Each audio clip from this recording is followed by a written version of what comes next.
आपल्याकडे दोन प्रश्न माझे आहेत. जर ह्या असलेल्या संस्थांना मंजुरी करत असताना त्याची पहिली पात्रता न तपासता मंजुरी दिली असेल आणि त्यात ते दोषी निघालेल्या 4 संस्था असतील तर त्याच्या संदर्भात जे दोषी असतील त्याची चौकशी करून कारवाई करणार का, एक.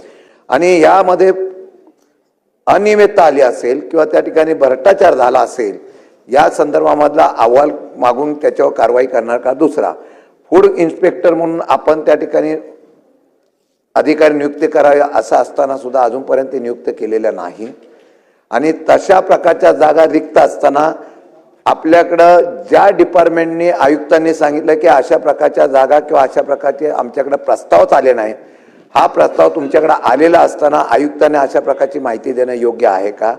फूड इन्स्पेक्टर म्हणून आपण रिक्त जागा ताबडतोब भरणार आहे का? सन्माननीय सदस्य शशिकांत शिंदे साहेबांनी जो प्रश्न उपस्थित केला की बृहन्मुंबई महानगरपालिकेअंतर्गत येणाऱ्या शाळांमध्ये केंद्र शासनाच्या नियमानुसार शाळातील विद्यार्थ्यांना मध्यान्ह भोजन देण्यासाठी अन्नाचा दर्जा व चव दाखवून येण्याची नोंदवही त्या ठिकाणी घेतल्या जाते आणि हे कंत्राट देताना 4 संस्थांनी अनियमितपणा केला आहे. तेव्हा लक्षात आलं, जेव्हा तक्रार झाली त्यांनी ते इलिजिबल असल्याचं दाखवून खोटी कागदपत्र सादर केली आणि त्याच्यानंतर जेव्हा तक्रार आली तपासली तर त्यांची कागदपत्र खोटी निघाली. त्या संस्था येस ते काय त्यांनी प्रस्ताव सादर केला, यांनी प्रस्ताव इलिजिबल आहे हे करून मान्य केला आणि त्याच्यानंतर त्याची कागदपत्रे खोटे हे आढळून आलं. त्या 4 संस्थांची नावं पण तुम्हाला या ठिकाणी सांगतो.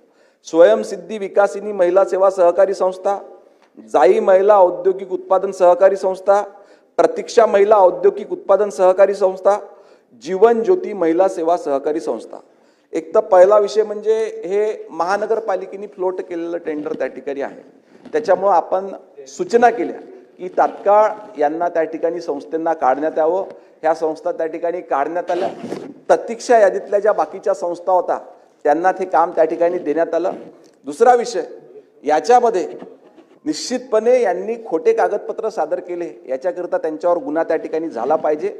संबंधित संस्था त्याच पद्धतीनं ही प्रक्रिया राबविणारे अधिकारी यांच्यावर निश्चितपणे कारवाई केली जाईल.